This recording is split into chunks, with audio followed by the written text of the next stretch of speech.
on the eve of Big Ten Media Days, where you'll find Evan Bland of the Omaha World-Herald. You'll find him right now here on Mornings with Sharp and Handling. Good morning. How are you? Week. What was that? It's a happy media days. Oh, okay. We caught you at the very end when you said week. I think you got cut off there. Yeah. So we just heard you go. Eek. So let's play. That's weak. Let's play a game. He didn't like Gary's opening question. Evan said the word weak. What player was he talking about? All right, you've been doing this for a while. You have a favorite media day moment, whether it be with players, coaches, or with colleagues. Well, when it was in Chicago, you never knew where it was going to be every year. Yeah. Like it was at some different ballroom, some different hotel. The year that it was at the place where they filmed The Fugitive, the end of The Fugitive movie. That was cool. That was like one of my favorite movies growing up. So that was kind of a fun moment. I think it was 2019. We were playing like Where's Bill Moose? And, he kind of holding court out in the hallways. And it was like there were these dark hallways, like it was dimly lit. You kind of felt like, I don't know. It just felt like an old kind of throwback type of setting. And sometimes we could find him, sometimes we couldn't. Other Nebraska officials and powers that be were around, and you just didn't know. Like the main room, you could kind of see old piping and unfinished ceilings, and it was very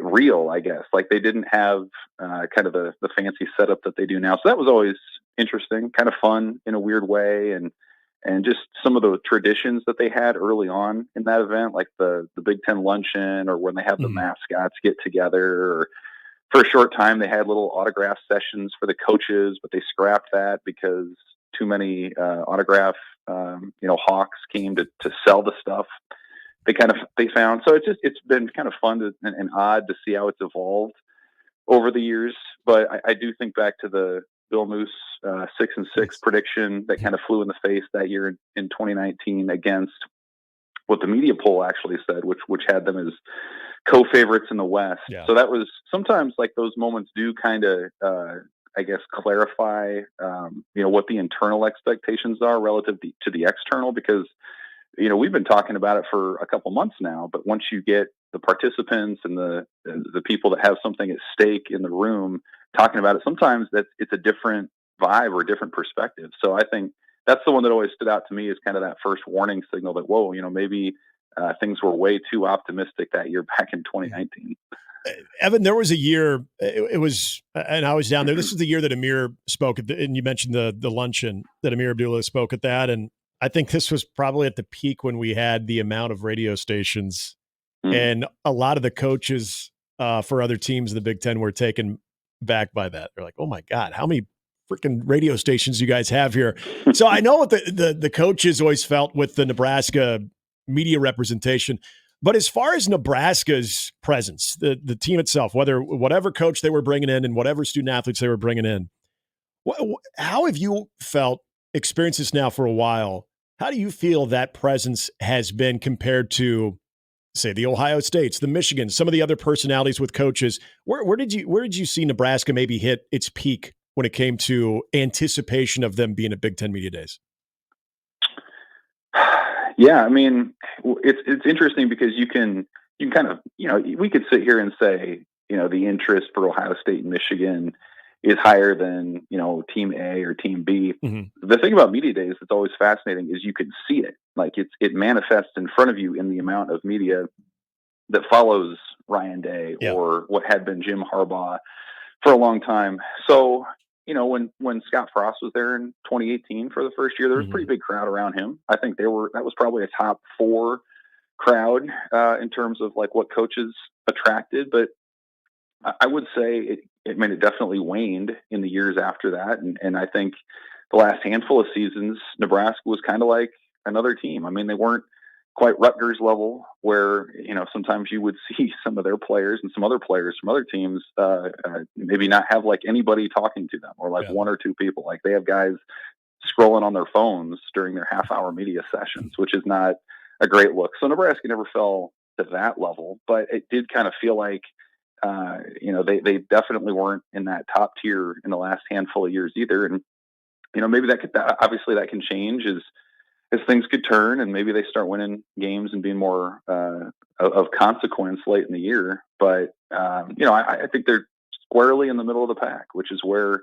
kind of what their outlook is right now in the new Big Ten this year. I think 8th now in the preseason media poll that came out today. So, that feels about right at this point. And I think Matt Rule will draw some crowd because he's really obviously an accomplished speaker and has a lot of relationships with national media members and is insightful on a lot of national issues. But yeah, it's definitely not in that top tier. I don't know if they're even in the second tier right now in terms of national media interest. Now, in terms of like local Nebraska media that goes out there, yeah, they're right near the top, and that definitely sort of juices the numbers a little bit. But it'll be fascinating to see kind of the ebb and flow of it. I would anticipate this year they'll be certainly behind a lot of the West Coast teams that are going to be the new novelties this year. Obviously, Ohio State, Michigan. So I'd put them squarely in the middle in terms of interest from a media perspective this season. Evan Bland of the World-Herald joining us. Give me a question or two that you personally, this is from the Nebraska perspective, a question or two that you would like to have answered on Wednesday when Nebraska's contingent is there. It's a different kind of vibe than in the past because a lot of years in the recent past, we would not have talked to the head coach for 3 or 4 months, really since the end of spring ball in some cases. And so there was a ton to catch up on in terms of, injuries or position changes or depth charts or things like that. That's not been the case with Matt Rule and company. We talked to him in late June. So I think a lot of the narrative is pretty well out there about what Nebraska has to offer, about the breakout potential they have and why that's the case. I think to me, it's more about some of the nitty gritty stuff. Again, I want to talk about quarterbacks. What did Dylan Raiola do this summer? Has he come back from training with Patrick Mahomes and company and his first college offseason, a different looking player, a player who's improved in some tangible way since the spring game? What does the rest of that quarterback race look like? What's the vision for Heinrich Harburg? I think that's probably where I would start is what are you looking for in camp? When are you looking to go with that starter? Sometimes teams like to take this thing all the way up to game week before they name a starter. Other times they like to get it out of the way earlier so that player can establish himself as a leader. So which of those is Nebraska wanting to do? I think that's the place I would start. And then, a lot of the rest of the skill spots on offense. What does the running back room look like? How healthy is a guy like Gabe Ervin coming back from injury who, could potentially be a starter this year? Kind of on down. That's kind of where I want to go, I guess. You kind of have a good sense of what the defense is going to look like at most of the positions, but I think the offense and it's still sort of unsettled nature to me is one of the more interesting things and really one of the few unknowns within this team as we get into the season. One thing you didn't mention, and I understand it, and it brings up the question of the job that Matt Rule has done moving forward is the Evan Cooper to John Butler transition. And I'm sure it will be brought up, but the fact that isn't top of your mind, which I don't think you're alone, what does that say about Matt Rule, the CEO of handling a personnel decision in a situation not that long ago? But here we are in the Big Ten Media Days tomorrow where I'm with you, Evan. It's probably be discussed, it'll be asked, but probably not the number one thing. Yeah, I agreed. And that's, for sure. That needs to be asked and it will be asked. But I don't know what we expect Matt Rule to say other than, he left for personal reasons. And I don't know how much more into that situation Matt Rule's going to want to get or can get into. So I'm not sure how much more we'll learn about that, but we can ask Isaac Gifford about that as well with his position coach making that change. And he's a leader in that group. So for sure, that'll be a story coming out of this thing. And, as you said, it wasn't that long ago, a couple weeks, but what is the impact of John Butler in that time? But yeah, I do think it does speak a lot to the stability at Nebraska right now to where you can have a change like this and it doesn't feel like the sky is falling. It doesn't feel like you're going to get defections or big changes just because you have veteran leaders in that room at that position. You still have your defensive coordinator. Your head coach is as hard a worker as anybody on the staff. So it really doesn't feel like, you lose a ton, but certainly it does have to be asked. I'm sure Matt Rule will have something insightful to say about it, even if he can't get into the details of why it happened. And yeah, that'll be, I do think it also maybe speaks to the anticipation people have for actual football. I mean, we've talked for a lot of months now about, a lot of issues not related to stuff happening on the field. I think people are excited to talk about the season and the schedule and win predictions and things like that. So to me, that's going to be, the thing maybe people are most excited to prognosticate about and get into here in Indianapolis this week. Hey, last year when Nebraska showed up, they were coming off a year where they were 108th in rush defense. They're going to show up on Wednesday, and they're 9th in rush defense from last year. How did that room turn around so quickly where they've got depth and then looking down the road, recruiting-wise, they've got momentum? How did it shift so quickly?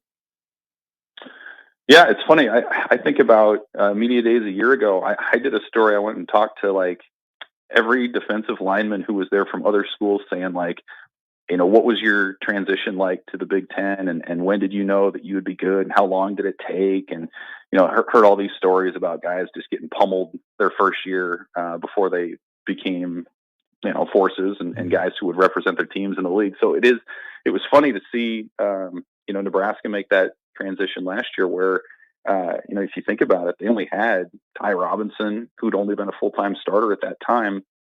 And, guys, it's what good programs do. Like you have guys that have potential that you develop. Guys like Nash Huntmaker became everyday starters.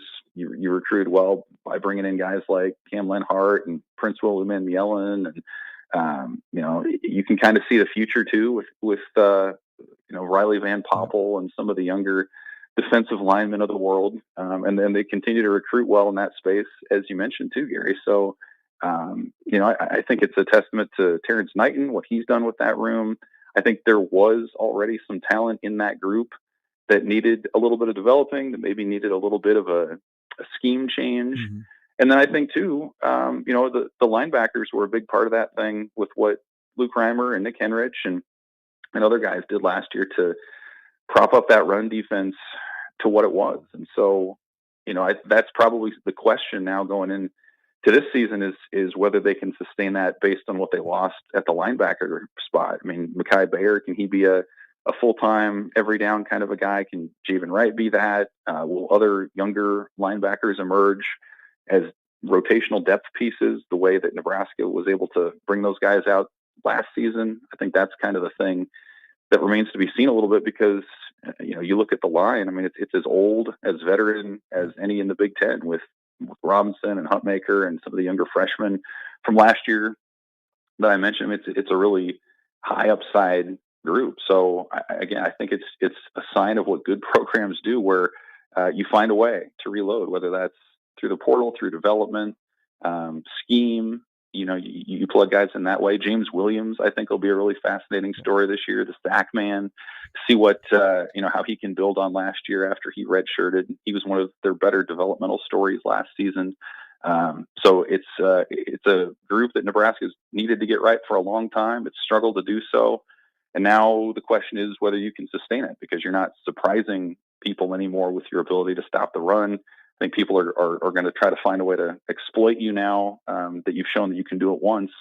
And so whether Nebraska can keep that going with a line largely made up of guys that have done it, I think will be a really interesting storyline, especially early in the season. We've talked about this. I don't know if this will be brought up on Wednesday or not, but given where the offensive line is and to what you just talked about with the defensive line, is this the best situation that we've seen with both of these groups having the opportunity to go head to head with each other and be able to make the other one better that we've seen in a long time? Because we know that's part of it. And it was discussed last year between Tony White and Matt Rule, even Marcus Satterfield, about how each group makes the other one better.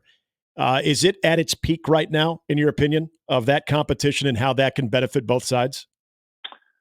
With the Lions? Yeah. Absolutely. Yes. I think it's as good of a situation as they've been in a decade, probably. I mean, in terms of depth, in terms of high-end guys as well, returning contributors, what they did statistically last year. Yes, I think it's in a really good spot. I mean, you think about the guys that could have moved on that offensive line. Ben Scott could have gone pro last year. Turner Corcoran could have moved on. Bryce Benhart could have moved on, and they all decided to come back. And that, I mean, it obviously makes you better now, but it also allows some of those younger guys the opportunity to ease into those kind of roles instead of having to be thrown into the fire. And so, and there are other offensive linemen who haven't even seen the field yet, who they're really high on, like Sam Sledge or Gunnar Gatula, at least in key roles. And so, Grant Bricks is waiting in the wings down there, and so on and so forth. So, I mean, that's a really strong side for sure.